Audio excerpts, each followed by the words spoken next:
awakened by screams and shouts. My alarm clock showed that it was only 3 a.m.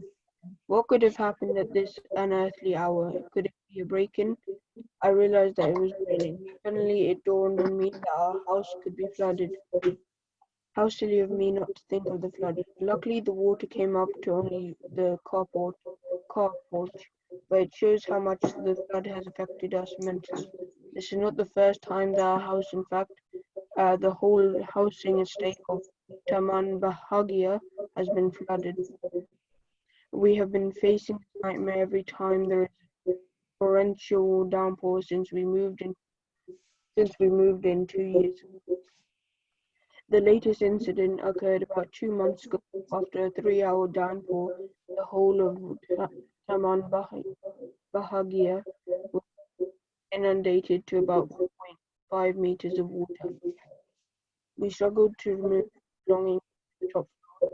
Father's car was so badly damaged that he had to spend more than $3,000 on the repair. The amount of mud and slime took us a whole back-breathing day to clear. It has come to a point that every time there is rain, we are all kept on tenterhooks. Father especially has been having recurring nightmares. Well done, Ahmed. That's a very good reading there. Good lad. Let's go to Meda. Hi, Meda. Hi. Hi there. Would you like to read the second paragraph? Yeah. Go ahead. Why don't you shift out? A close friend once asked. We've been thinking about this 100 times. However, it's easier said than done.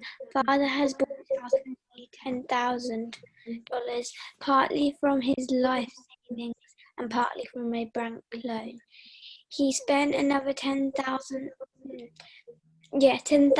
on a reservation and on some house. When we moved in we had our first test of a flash flood 3 months later. We became delusionized when the second flood occurred, just after we had spent 2 days cleaning up the mess caused by the flood. Father was so furious that he decided to dispose the house, even at a loss. However, there were no takers for obvious reasons. Worst response to our advertisement to let the house, to add insult to injury. Insurance agents gave us the cold shoulder when we wanted to insure our house. Eventually we all agreed that the only option was to stay and seek of help and authorities to solve the problem. Okay, thank you so much, Meda, for that. Let's go to Barbara, see if his audio is working.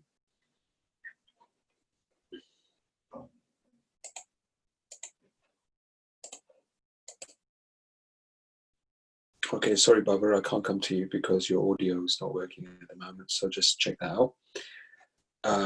Is it working now, Barbara? Are you there? No, okay. Let's go to Maisa. Maisa's got her hand up very kindly. Hello, Maisa. Would you like to read the next paragraph? Yeah. Go ahead then. It has been 2 years and nothing concrete has been done yet by the authorities except promises that the river nearby will be deepened, and an action committee had been set up in Taman Bagia. The committee had met a number of times. The members hoped for a dialogue with the local town council so that they can work together to avoid another major flood. In fact, anxiety runs high amongst the residents with anticipation of the adverse effects of the approaching La Nina. Based on reports in the mass media, massive floods of greater intensity would deepen the nearby river without further delay. The Drainage and Irrigation Department states diversion channels will be built, including an internal drainage system with a retained pond. These will allow excess runoff to flow into the river without overloading the existing drains of Taman Bahagia. Meanwhile, it is hoped that the town council workers will keep the drains free of refuse regular. Despite the effort to solve the floodways, the committee has been plagued by the residents for their apathy. They have aggravated problems with their indiscriminate throwing of garbage, which caused drains to clog. Old tires, plastic bottles, tins, and other refuse that are thrown into the river eventually find their way to the floodgate, negating its mitigating function. Incidentally, the floodgate has not been regularly managed and monitored. With built-up slit and garbage around the floodgate, the situation may even be worse. Okay, that's very good reading, Amisa. That was a really long paragraph, so well done to you. And let's just go to Farhana to finish off the last paragraph for us, please. The Action Committee, together with the Residents Association formed recently, has come out with the line of action in event La Nina caused the river to spill over. They will take turns to keep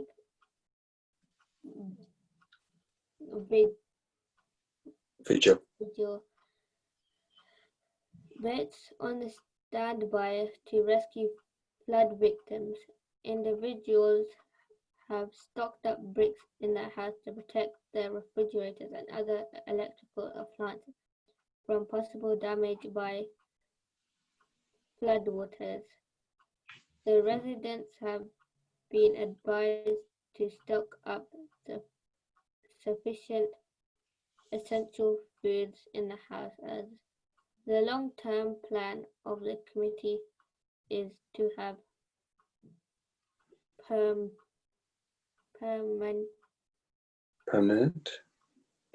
solutions of the floods. Okay, good girl, Farhana. Thank you so much. So that was it. All right, quite a slightly tricky text to read, in the sense that it's the level of Key Stage 3 going up to Year 8 and Year 9 in particular. And I'll give you a quick summary before we actually move on. So the person who's in this context as a narrator says that he was rudely awakened, that it was only 3 a.m. in the morning. That's what the alarm clock showed. What could have actually happened at this unearthly hour? Unearthly means that such an early hour of the morning. Could it be a break-in? He realized that it was raining. Suddenly it dawned on him in the middle of the night that the house was actually flooded. And he was quite annoyed with himself because he didn't realize that it was actually the flood at first. The water at first came up to the car porch. So that basically means that, you know, where some houses, you actually have a driveway that comes up to your house. The water had actually come up to the driveway of the house. But mentally, whatever happens, you cannot always stop a flood, no matter how many barriers or sandbags that you might actually put in front of your house. If it floods, believe me, it will flood. This is not the first time that a house, in fact, the whole housing estate of Taman Bahagia has been flooded. We've been facing this nightmare every time there is a torrential downpour since we moved in 2 years ago. The latest incident occurred about 2 months ago. After a 3-hour downpour, if you look at this text, and if you look at the area is called Taman Bahagia. Now, it doesn't distinctively tell you which country it's in, but I'm assuming that it sounds like to me that this is probably somewhere in India. And the reason I say in India is because Taman Bahagia seems like to me it's a more of an Indian word, but at the same time, when it rains, let's say for example, if it rains for 3 hours here in our country, you know, that's a long time of rain. But when it rains in India, The rain in India is called monsoon. So the same thing applies to Pakistan, India, Bangladesh. That entire region, when it rains in the summer, is called the monsoon season. Now, why do they call it the monsoon season? You might have done this in geography. Because it's torrential downpour of rain. So it literally rains cats and dogs. It's very, very heavy rain. And in that 3 hours of heavy rain, a lot of estates actually get flooded. So he says that the flooding was 1.5 meters of water. So that's 1.5 meters. Some of you probably are not even, well, I think a lot of you here probably are not even 1.5 meters tall. So can you imagine how high this was? So they struggled to remove their belongings to the top floor. The father's car was so badly damaged that had to spend more than $3,000 on the repairs. The amounts of mud and slime took us a whole back-breaking day to clear. It has come to a point that every time there is rain, we are all kept on tenterhooks. That means every time it rains, they're so nervous. Can you imagine if that happened to us every time it rained? And you probably saw for yourself in the past 2-3 days, it was raining non-stop. A friend said, why don't you actually move from here? Why don't you shift out? Why don't you go somewhere else? But it's not easier said than done. And father has bought the house for nearly $100,000, partly from his life savings that he had and partly from a bank loan. And he spent another $10,000 on renovations, which means he bought new furniture and he did up the house. They first thought it was a dream house when they actually moved in, until the flood 3 months later. So they became disillusioned when the second floor occurred just after we had spent 2 days cleaning up. So they had another flood up to the second floor. I mean, can you imagine how bad that was? They decided to try and rent the house out. So they actually put adverts in a local newspaper to let out the house. Insurance agents gave us the cold shoulder. So the insurance company said that every time, so in this country, it's by law that if you live in a house, you have to, by UK law, you have to insure the house. So your parents know about this. And insurance means that, for example, if there was a flooding, if there was some damage to the house, there could be a lightning strike or anything bad that happens to the house, you're insured for the house, which means the insurance company will have to pay up for the damage to the house. Now, but in this case, the insurance company said, no, we're not going to insure you. And do you know why they said this? They said this because they know the likelihood of the house flooding is so high, they don't want to lose any money. They don't want to be paying out money every few days for the damages. Why would they? So they couldn't even get insurance for the house. And they eventually decided that the only option was that they had to live there. They had to stay there. They had no choice. They had spent so much money that they couldn't actually leave. They couldn't sell the house because they probably won't be able to sell it. And at the same time, they couldn't leave because they put so much of their savings, so much of their bank loans into this house. It was pointless leaving. So they decided, we all agreed, the only option was to stay put and seek the help of the authorities to solve the problem. So it's been, now we're counting 2 years on, so it's now been 2 years on, and nothing's been done by the authorities, except promises that river nearby will be deepened, so the river doesn't outflow from the river when it rains so much. An action committee has been set up in Taman Bagia. That committee had met a number of times. Members hope for a dialogue with the local town council so they can work together to avoid another flood, but never really materialized. Never really happened, even though the local council were promising them so many things. Based on the newspaper reports, massive floods of greater intensity would deepen the nearby river without further delay. Drainage irrigation system department of the state would be built, and including an internal drainage system with a retention pond. So what they were going to do was they were going to dig deeper into the river just to make sure that when it did rain, the water from the river didn't overseep and overflow into the estate. Secondly, they would make some irrigation pipes, and they would make a separate pond so the water would stay out of the estate and go into this artificial pond. On top of that, they would make irrigation pipes whereby the water would be sucked out if there was a flood. So this was the plan. So it was hoped that the local town council workers will keep the drains free of refuse. Refuse means rubbish, so litter. So another word for rubbish is refuse. Despite the effort to solve the flood woes, the committee has been piqued by the residents for their apathy. So they've been told off by the local residents for not doing anything. They made the situation worse, the local people who actually live in this day, and you know what they did? They threw lots of garbage and rubbish, and what that did was it caused the drains to block up. Now, because they threw so much rubbish like old tires, plastic bottles, tins, and other refuse that are thrown into the river, eventually find their way to the floodgate, this caused the flood to actually get worse because there was no way for the water to seep through. So the Action Committee, together with the Residents Association formed recently, has come out with their line of action in the event La Nina causes the river to spill over. What's La Nina? La Nina was a massive storm that was coming by. They would take turns to keep vigil. Vigil means to look out for danger.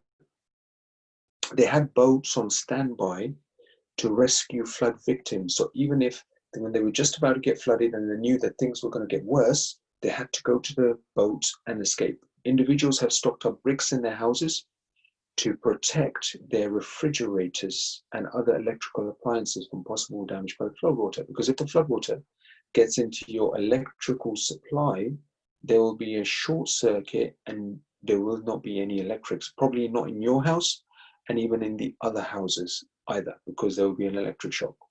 The residents have been advised to stock up sufficient essential food in the house.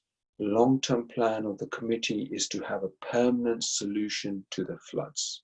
Okay, so that was a quick summary of what this comprehension was about. Now we're just going to have to answer some questions as we go along and just recap on what we've done before. So what did the writer mean when he said that he was rudely awakened?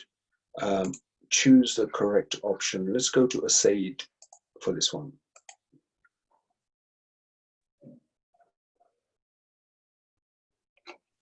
Hello, Said. What do you think the answer for this one is, Said? Can you hear me? I think your volume is a bit low, Said. I can't hear you properly, so we'll try again in a second. Let's go to Ayan Tariq for this one. Hello. Hi there, Ayan. So what did the writer mean when he said that he was rudely awakened? You've got a few options there. Is it B? Yeah, so he meant that he was abruptly awakened from his sleep. Let's try another one, Ayan. Okay. How's everything? Everything's good. How are you? I'm very well, Ayan. Thank you for asking. Why did he regard himself as being silly, Ayan? Because C. So he did not realize that there was a flood even though he knew it was raining heavily? Correct? Yeah. Well done, Ayan. Thank you very much for this. Good lad. Thank you, Ayan. Just mute yourself. And we'll go on to the next one. Explain why the writer and his family could not shift out. What was the reason they couldn't actually shift out of their house? Why could they not actually leave? Let's go to Midday. Hello, Hi, Midday. How are you feeling? I'm good. And tell me, where are you now? I'm at home. Fantastic. When did you get back from the hospital? I got home on Saturday.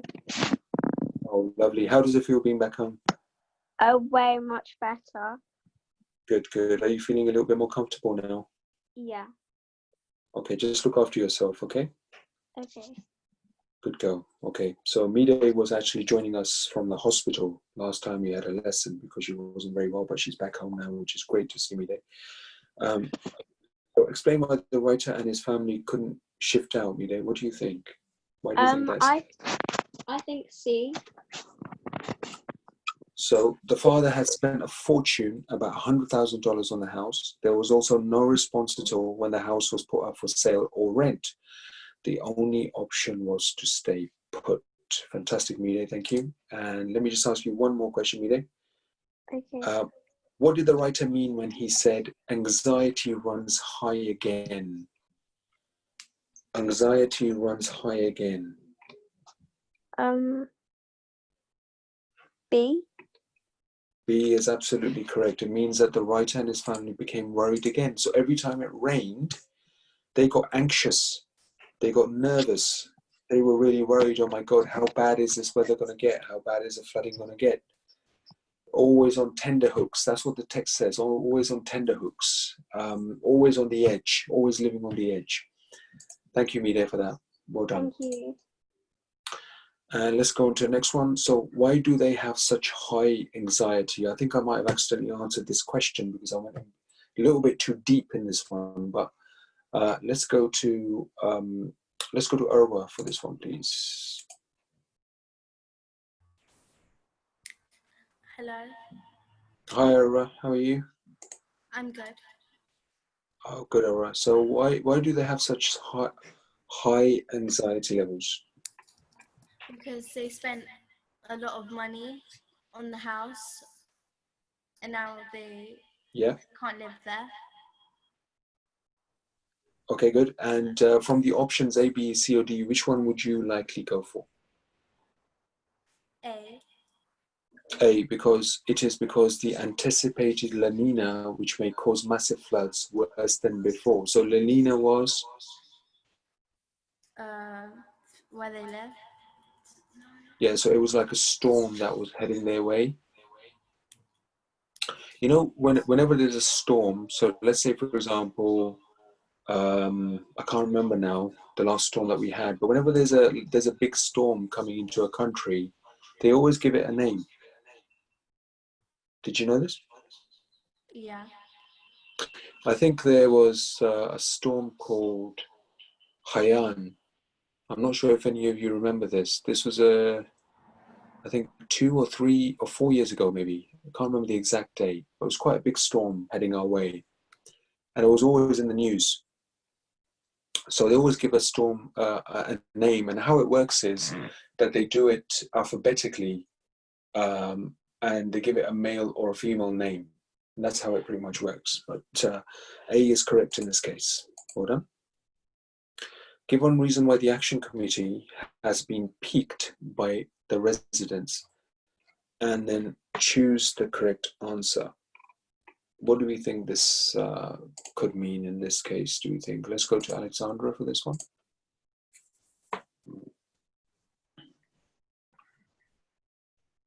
Alexandra? Hi. Hi there. Hi.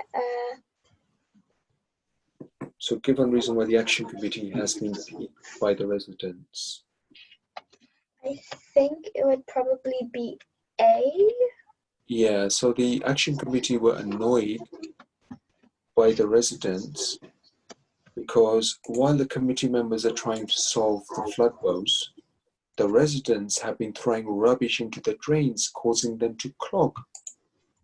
And this makes me follow up with the next question, Alexandra, which is, what danger is posed by build-up silt and garbage around the floodgate? So you know the floodgate is where basically, if there's a flood, the water has to escape away from the estate. So what danger could there be if there was a build-up of garbage, meaning rubbish, and a build-up of silt, do you think?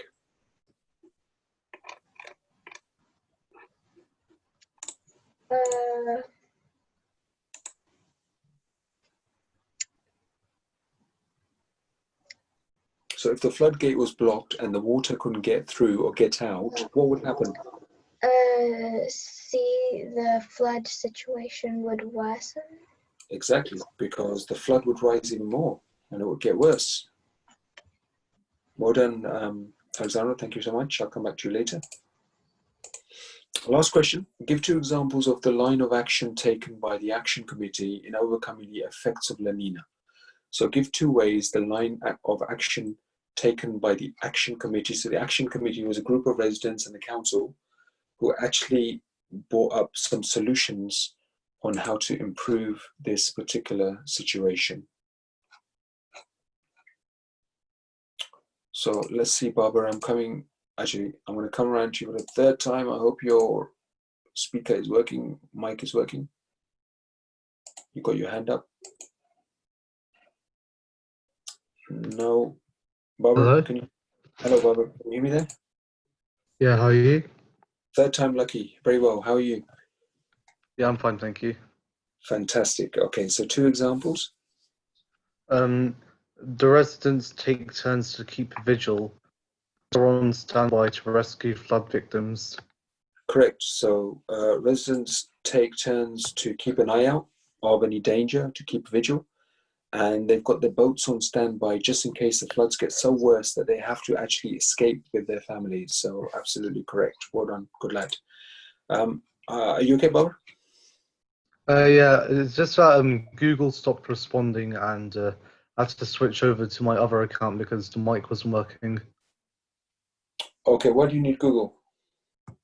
That's why I used to do the lessons. Number 2, opinions. An opinion is a point of view or judgment. Smacking children encourages violence. The speed limit should be raised on motorways. Bias. Bias is shown when the writer presents facts in a way that supports an opinion. England played dazzlingly, coming close to scoring on several occasions. The cup would have seen ours had it not been for Germany's very uninspired set-piece goals. Score: Germany 3, England 0. Thank you very much, Barbara. Let's go to Elena for part 4 and part 5.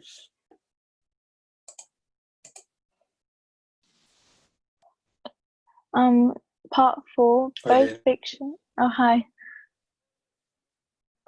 Both fiction and non-fiction can contain facts, opinions, and bias. Fact, opinion, and bias are different types of writing. Fiction may be based on fact, e.g. a historical novel. Characters may express opinions, including the authors. Non-fiction contains more facts than fiction does. Laughter contains opinions and may be biased. Leaders' articles and editorials argue opinions. Other news reporting can be biased deliberately, example, to support a political party, or unconsciously, writers can be influenced by their views and feelings without realizing it. Part 5. Yeah. 3 different types of bias. Selection, giving only some of the facts. Exaggeration or its opposite, understatement. Emotive language, manipulating our emotions by choice of words. Interpretation, what conclusions the writer reaches. Okay, thank you so much, Elena. So just a quick summary on fact, opinion, bias. So we know the fact is something agreed to be true. And when there's a fact, there's always evidence based on it. All right, so you can't deny the fact that car batteries contain acid, because that's how the batteries actually run, with the help of acid. Some parents, I'm afraid, do smack their children, and it's a fact. You can't deny it. Opinions. An opinion is a point of view or a judgment.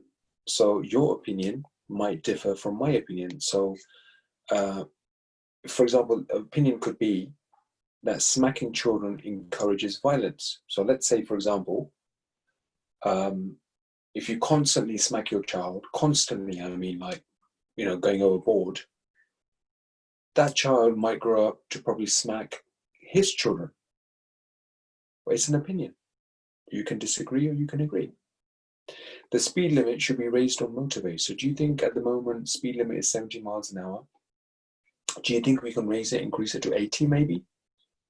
Do you feel that could cause more accidents? Or it could cause less accidents? Or it could even reduce the traffic flow on the motorway? It could help improve the traffic because the cars are obviously speeding faster, which means there'll be less traffic. So it's an opinion. It's your choice. You might be feeling cold today. I might be feeling hot today. Just an opinion.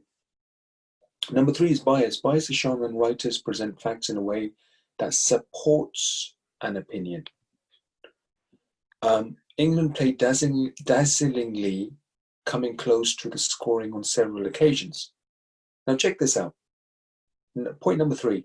Even though Germany won 3-0, England played dazzlingly means fantastically, coming close to scoring on several occasions.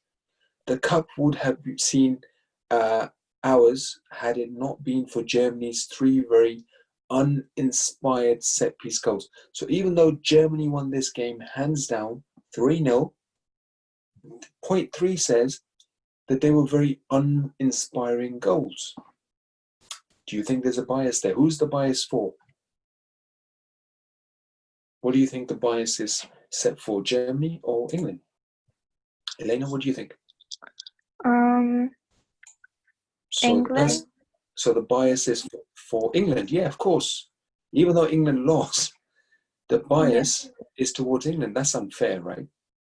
So, you know, you might have your own biases. We all have our own biases. We have biases, unfortunately, against people, where they're from. We have biases against certain countries. We might have biases against certain political parties. Might have certainly biases for certain football teams or cricket teams. There was always personal bias. I'm sure, and it shouldn't be the case, I'm sure that in school, some teachers favor other students over others. It's just a natural bias system. You know, it shouldn't be the case, but that's what bias means. Both fiction and non-fiction can contain facts, opinions, and biases. So fact, opinion, and bias is different types of writing. So fiction may be based on fact, such as history. It could be about a particular country. Non-fiction could be based on facts than fiction does, but often contains opinions and may be biased as well. So it could be a newspaper article. So you know newspaper articles, so newspapers itself. Now newspapers, a lot of the time, print a lot of rubbish, by the way, but they actually tell the news, which means that it's non-fiction. However, a lot of the reporting in certain newspapers is very biased. Now, let's say, for example, if there are political parties, now one newspaper might be very pro-Conservative Party. One newspaper could be very pro-Labour Party. That means they could be writing bad things about Conservatives, good things about Labour. And this happens, even though it's non-fiction. So don't believe that bias is only in fiction. Bias is most certainly present in non-fiction articles as well. Okay? And just at the bottom, it just says, help, don't be tricked by phrases that disguise opinions as facts.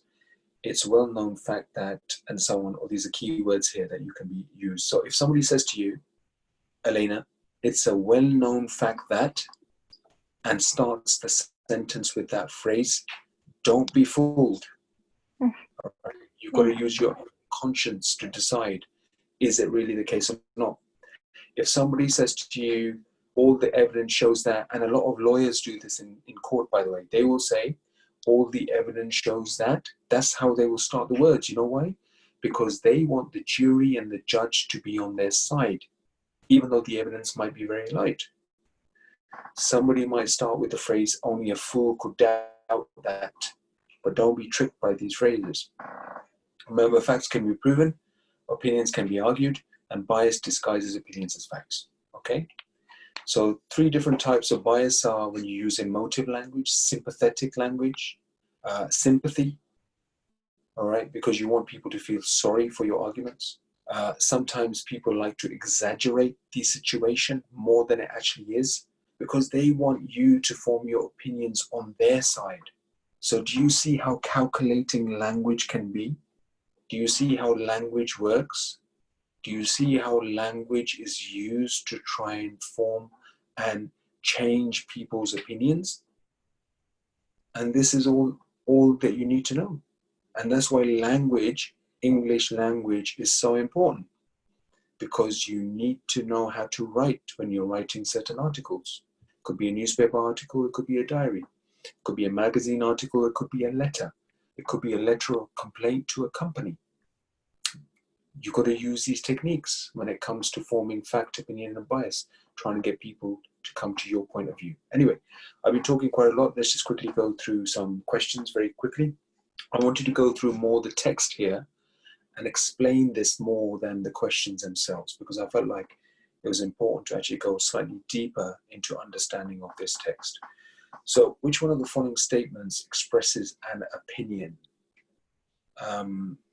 Elena, are you still there? Yeah, I'm still here. Okay. Which one of the following statements expresses an opinion then? What do you think? B. Exams are a good test of ability. Good, well done. A lot of people disagree with that because they think that exams, you know, if you're trying to just suck in all this information in your head, all right, which is only going to be released a few days later after the exam, is it really going to help you in life? So there's an argument for and against this as well. Which one of the following statements expresses an opinion? Elena, one more. A. Girls are nicer than boys. What do you think? Yeah, girls are nicer than boys. Okay, good. Well done. Thank you, Elena. You just mute yourself. Well done. Let's go to Jessica for this one. Jessica, you had your hand up before. I'm so sorry. I missed you there. So, which one of the following statements expresses an opinion here, Jessica? Question number 3. Children should be paid to go to school. What do you think? Children, see. Yeah, good. Do you agree with that? Yeah. Yeah? Okay, good. And let's do one more. Which one of the following statements expresses an opinion? What do you think about this one? There are more women than men. There are more women than men in the world. You know what? So that could be a fact because we're talking about statistics. So anything to do with statistics is likely to be more factual. Have one more go. Music is the food of love. Music is the food of love.